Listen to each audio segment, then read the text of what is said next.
नमस्कार, मैं श्यामगिरी। आप देख रहे हैं टीएफडी इंडिया न्यूज 24। टीएफडी इंडिया न्यूज 24 में आप सभी दर्शकों का स्वागत है। एनडीए गठबंधन टूट जाएगा, नीतीश नायडू शिंदे एक साथ, बीजेपी में बढ़ गया बौखलाहट। इन्हीं मुद्दों पर हम लोग चर्चा करेंगे, क्योंकि अब परिस्थितियां एक अलग दिशा में जा रही हैं, जिस पर समीक्षा करना अब बहुत जरूरी हो गया है। क्योंकि इस वक्त जो हालात बन रहे हैं, राजनीति हालात बन रहे हैं, वह बड़ी चौंकाने वाले हैं। किसी ने सपने में कभी सोचा नहीं था कि इन हालातों पर देश की राजनीति आ जाएगी, उस देश के अंदर जो एक लोकतांत्रिक और संवैधानिक तरीके से चलता हो। पहले मेरा भारत महान कहा जाता था, अब मोदी मोदी कहा जाता है। लेकिन क्या मोदी उस लायक बचे भी हैं अब, या मोदी की लंका वाकई लग गई है? इन्हीं विषयों पर हम लोग चर्चा करेंगे। जैसा मैंने कहा आप दर्शकों को कि एनडीए गठबंधन टूट जाएगा, पहले इसी पर चर्चा कर लेते हैं जो बड़ी महत्वपूर्ण है। बिहार से शुरू करें, बेहतर होगा। बिहार के अंदर नीतीश कुमार मिशन 122 एमएलए को पूरा कर चुके हैं। आप दर्शकों को पिछली खबर में भी मैंने यह बातें बताई थी। इस वक्त हालात बिहार के अंदर यह है कि भारतीय जनता पार्टी के अंदर बौखलाहट है। नीतीश कुमार यात्रा में निकले हैं, लेकिन डिप्टी सीएम सम्राट चौधरी पीछा नहीं छोड़ रहे हैं, साथ ही साथ दौड़ रहे हैं। लेकिन एक चीज तो तय है कि बिहार के नब्ज को पकड़ने निकले हैं नीतीश कुमार और यात्रा कर रहे हैं। लेकिन दूसरी तरफ मिशन 122 कंप्लीट हो गया। आप दर्शक जानते हैं, चौंक जाएंगे इस खबर से कि आरसीपी सिंह को जो नीतीश कुमार ने अपने नजदीक लिया और मनीष वर्मा और आरसीपी सिंह की जोड़ी ने मोदी और शाह के पूरे प्लान को चौपट कर दिया है बिहार के अंदर। और इस बात की अब चर्चा बड़ी जोरों पर है बिहार के अंदर, हर एक के जुबान पर, कि भाजपा को पैदल कर देना है। और नीतीश कुमार ने अगर एक बार ठान लिया कि भाजपा को पैदल करना है, तो भाजपा का अस्तित्व बिहार से खत्म हो सकता है आने वाले वक्त में। 5 साल सत्ता पर रहने वाले हैं नीतीश कुमार, और जब अगर यह कहा जा रहा है कि टाइगर निकल पड़ा है, यानी कि बिहार के दौरे पर, तो वह टाइगर किसको किसको खाएगा जब दौरे से वापस आएगा, किसको किसको खा के आएगा, कोई समझ नहीं पा रहा है। क्योंकि 122 एमएलए का मिशन पूरा कर लिया नीतीश कुमार ने, तो भारतीय जनता पार्टी की उससे जरूरत ही नहीं पड़ रही है। लेकिन कहते हैं कि नीतीश कुमार का दाहिना हाथ क्या करता है, बाएं हाथ को पता नहीं चलता। अब तो नीतीश कुमार जब यात्रा से वापस आएंगे तब पता चलेगा। लेकिन कैबिनेट के विस्तार का उन्होंने पूरा प्लान तैयार कर लिया, लिस्ट तैयार है, सिर्फ ऐलान करना बाकी है। ऐसे में आरसीपी सिंह और मनीष वर्मा बड़ी महत्वपूर्ण भूमिका निभाने जा रहे हैं। एक बात तो तय है कि संजय झा की छुट्टी होने जा रही है, जो इस वक्त कार्यकारी अध्यक्ष है, और वह भारतीय जनता पार्टी से जेडीयू में आए थे। उनकी छुट्टी निश्चित मानी जा रही है कि संजय झा को नहीं।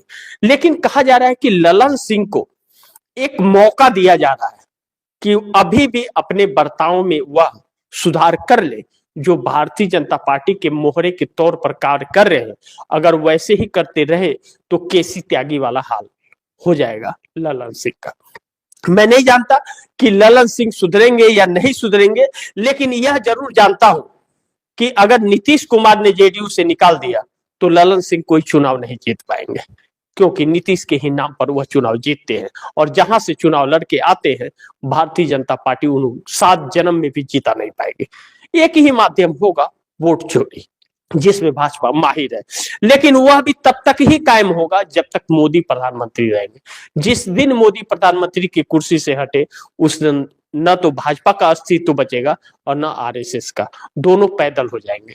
जो इस वक्त मोहन भागवत को जेट प्लस से भी ज्यादा की सुरक्षा दी हुई है और 40 गाड़ियां उनके साथ सिक्योरिटी की चलती है, जो व्यक्ति इस देश का कुछ भी नहीं है, कुछ भी नहीं है मोहन भागवत इस देश का, लेकिन उसे जो सुरक्षा दी गई है, प्रधानमंत्री की रेंज की सुरक्षा है।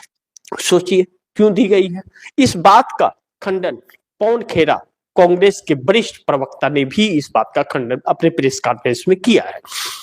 ऐसे में एक ऐसे मोड़ पर एनडीए गठबंधन आ गया कि नीतीश कुमार बिहार के अंदर विपक्ष को एकजुट करके और एक साथ रख करके वह सरकार चलाने की तरफ दिशा में मुड़ गए हैं और उसकी तैयारी पूरी कर ली है। कहा जा रहा है कि 122 एमएलए कंप्लीट हो गए हैं नीतीश कुमार के पास। अगर नीतीश कुमार के पास 122 एमएलए तैयार हो चले हैं, जो साफ तस्वीरों में दिख रहे हैं, काउंटिंग में दिख रहे हैं, समीकरण में दिख रहे हैं, क्योंकि तकरीबन 40 से 41 विपक्ष के पास में है, नीतीश कुमार के पास 85 है, असदुद्दीन ओवैसी के 5 उसमें शामिल होने जा रहे हैं और उपेंद्र कुशवाहा के 4 हैं, जीतन राम मांझी के 4 हैं, बहुजन समाज पार्टी का 1 है, आईपी गुप्ता महागठबंधन में आते हैं।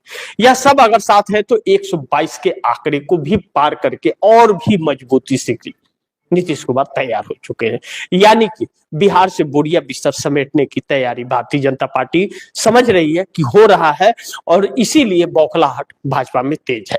लेकिन दूसरी तरफ नायडू का भी जिक्र अब बहुत जरूरी हो जाता है, क्योंकि चंद्रबाबू नायडू मिशन एमएलए में नहीं लगे हुए, मिशन 272 सांसद में लगे हुए हैं। 100 का तो सिक्योर है, बाकियों का व्यवस्था है, लेकिन बाकी 172 में 30 तो नायडू और नीतीश का है और बाकी सभी दलों से बातचीत कर रहे हैं।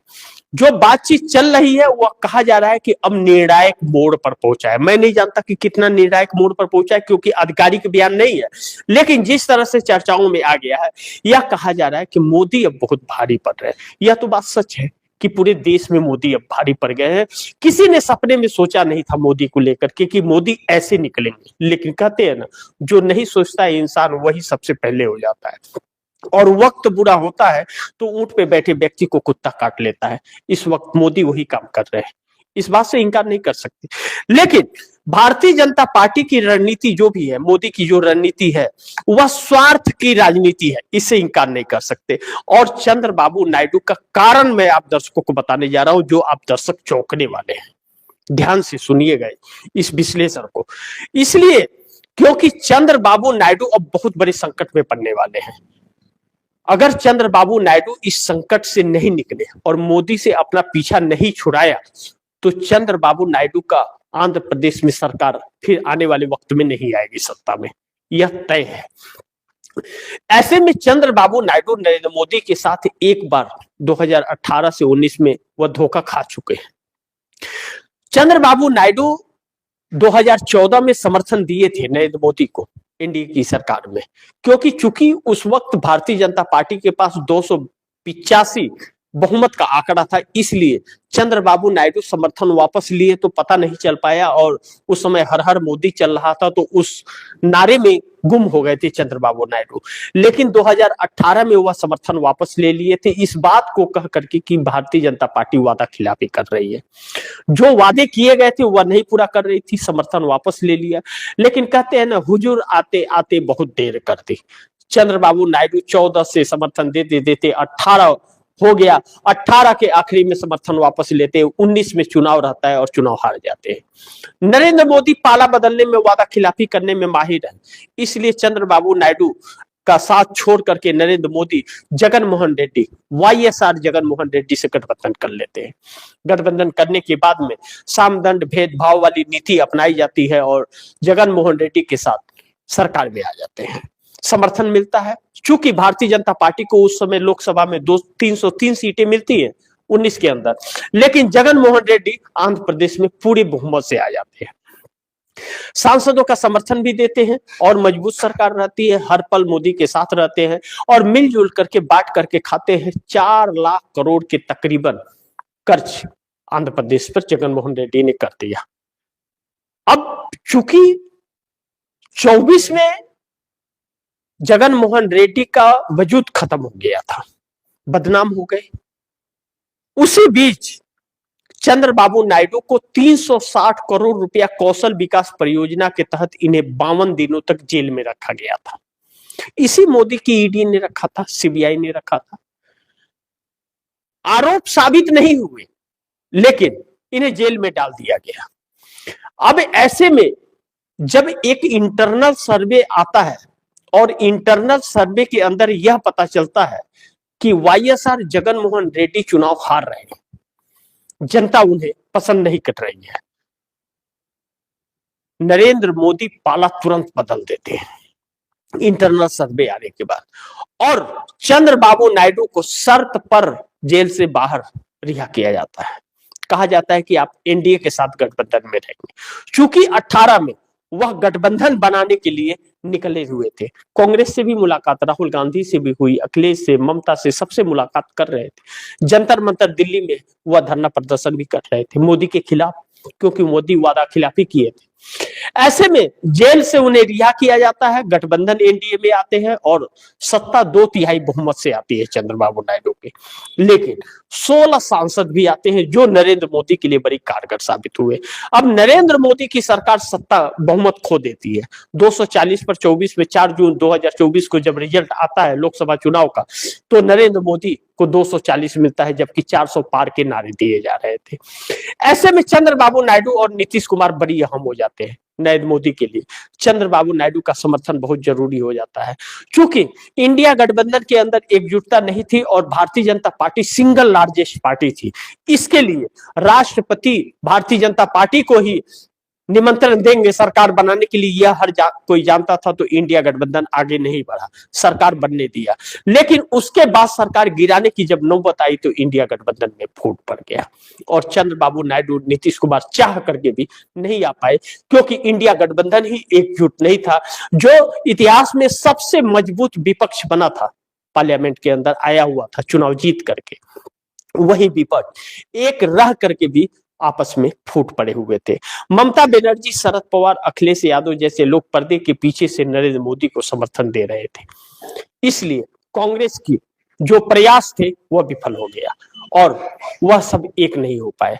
आपस में फूट डाल करके सबको और सत्ता पर काबिज नरेंद्र मोदी रहे।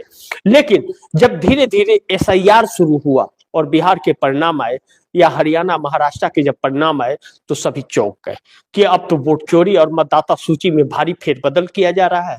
ऐसे में चंद्रबाबू नायडू भी एक्टिव धीरे धीरे होने लगे, क्योंकि 360 करोड़ रुपया कौशल विकास परियोजना के तहत उन्हें फंसा दिया गया था। कहीं फिर वैसे ही ना उनके साथ हो, इसके लिए ईडी से क्लीन चिट उन्होंने ले लिया। चंद्रबाबू नायडू ने क्लीन चिट मिलते ही नरेंद्र मोदी के हाथ से लगाम चंद्रबाबू नायडू के पास चला गया। ऐसा नहीं है कि फाइल बंद हो गया, फाइल चालू है, लेकिन उसको फिर जिस तरह से क्लीन चिट दिया गया, फिर उसको उनको आरोपी बनाने के लिए ईडी को बहुत समय वक्त लग जाएगा। इसीलिए चंद्रबाबू नायडू सक्रिय हो गए। अब वादा खिलाफी जो किया था, जिसकी वजह से उनकी सत्ता चली गई थी, चंद्रबाबू नायडू वक्त रहते ही भारतीय जनता पार्टी के ऊपर हावी हो गए और कहे कि वादा खिलाफी नहीं चलेगी, वादा पूरा करो वरना समर्थन वापस ले लेंगे। अमित शाह के दफ्तर में बैठ के चंद्रबाबू नायडू ने कहा, राहुल गांधी का ऑफर हमारे पास है। राहुल गांधी का ऑफर क्या था? पवन खेरा ने, जो राष्ट्रीय प्रवक्ता है कांग्रेस के, उन्होंने प्रेस कॉन्फ्रेंस करके कहा था कि 172 लाओ, 100 हमारे सपोर्ट करेंगे, प्रधानमंत्री बन जाओ। कांग्रेस अपने 100 के जिम्मेदार है कि हम 100 समर्थन दे रहे हैं, सत्ता परिवर्तन जो करेगा हम उसके साथ हैं। लेकिन जब एसआईआर के तहत मामला बिगड़ गया बंगाल में और यूपी के अंदर 3 करोड़ नाम कट गए, तो अखिलेश यादव को चिंता सताने लगी कि 10 सालों से सत्ता में नहीं है और यह साल भी अगर गया तो फिर समाजवादी पार्टी के वारे न्यारे हो जाएंगे और वोट चोरी से ही सरकार बननी है, तो भारतीय जनता पार्टी कहीं ऐसा ना हो विपक्ष के लायक भी न छोड़े। तब अखिलेश यादव हर जगह घूमने लगे, सबको आह्वान करने लगे, एक प्रयास। और ममता बनर्जी भी फंसने के बाद ही वह इस हद तक आई कि अब अखिलेश यादव से समझौता करके और कांग्रेस से समझौता करके कुछ काम किया जाए। कांग्रेस ने अपना इंडिया गठबंधन को टाटा बाय बाय कर दिया, एकल चलो की राजनीति में निकल पड़ी। कांग्रेस ने साफ कर दिया, भैया आप लोग 172 का आंकड़ा इकट्ठा कर लो, हमारे 100 का समर्थन ले लो, किसे क्या बनना है बन लो। परिवर्तन आना चाहिए, लोकतंत्र जीवित रहना चाहिए, संविधान बचना चाहिए, इससे ज्यादा कोई और कुछ नहीं कर सकता।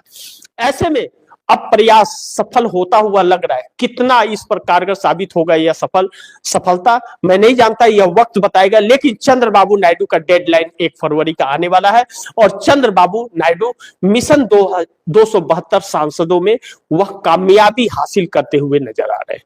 लेकिन वहीं एकनाथ शिंदे, एकनाथ शिंदे भी अब बीएमसी को लेकर के परेशान है, उन्हीं के लोग उनको छोड़ने को तैयार हैं। बीएमसी में मेयर अगर नहीं बना शिवसेना का तो उनके 29 पार्षद उनका साथ छोड़ देंगे, कहीं ऐसा ना हो कि उनके विधायक और सांसद भी साथ छोड़ दें।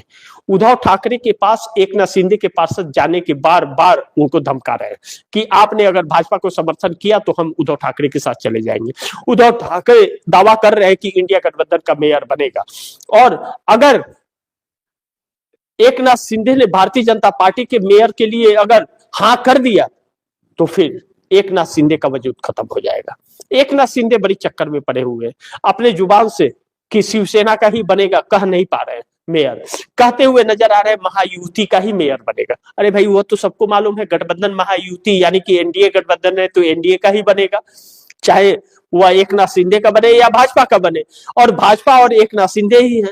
अब 29 पार्षद ही हैं और उसी में से टूट गए तो गए काम से। तो ऐसे में भारतीय जनता पार्टी एकनाथ शिंदे के सवालों का जवाब नहीं दे रही है, जो फार्मूला बता रहे हैं उस पर चर्चा भी नहीं कर रही है, कोई बैठक भी नहीं की, अभी तक आमने सामने बैठ करके बात भी नहीं हुई, लेकिन ख्याली पुलाव पकाया जा रहा है। ऐसे में अब कहा जा रहा है कि एकनाथ शिंदे के लोग टूट जाए इसके पहले एकनाथ शिंदे एनडीए गठबंधन छोड़ दें, और उद्धव ठाकरे की तरफ से ग्रीन सिग्नल मिलता हुआ नजर आ रहा है कि आइए शिवसेना का बनाया जाए, टूटे हुए शिवसेना को एकजुट कर देते हैं और एकजुट होकर के भारतीय जनता पार्टी को टक्कर देते हैं। ऐसे में एकनाथ शिंदे ने अगर हाथ मिला लिया और घर वापसी कर लिया तो अजीत पवार भी घर वापसी को तैयार है।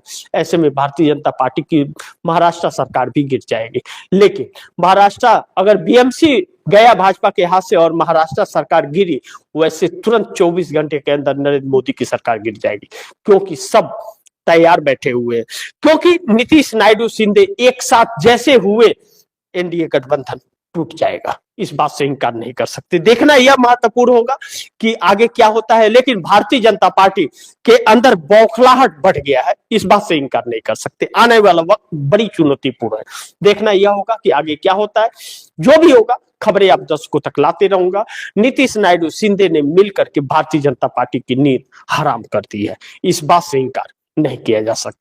आगे देखते हैं क्या होगा, जो भी होगा खबरें आप दर्शकों तक लाते रहूंगा। आप दर्शकों की क्या राय है, क्या सुझाव है, कमेंट बॉक्स में जोड़ दीजिएगा। इस खबर को ज्यादा से ज्यादा शेयर कीजिए, अपने दोस्तों को भी कहिएगा आगे शेयर करें। आपने अगर टीएफडी इंडिया न्यूज़ 24 को सब्सक्राइब नहीं किया तो सब्सक्राइब कर लीजिए।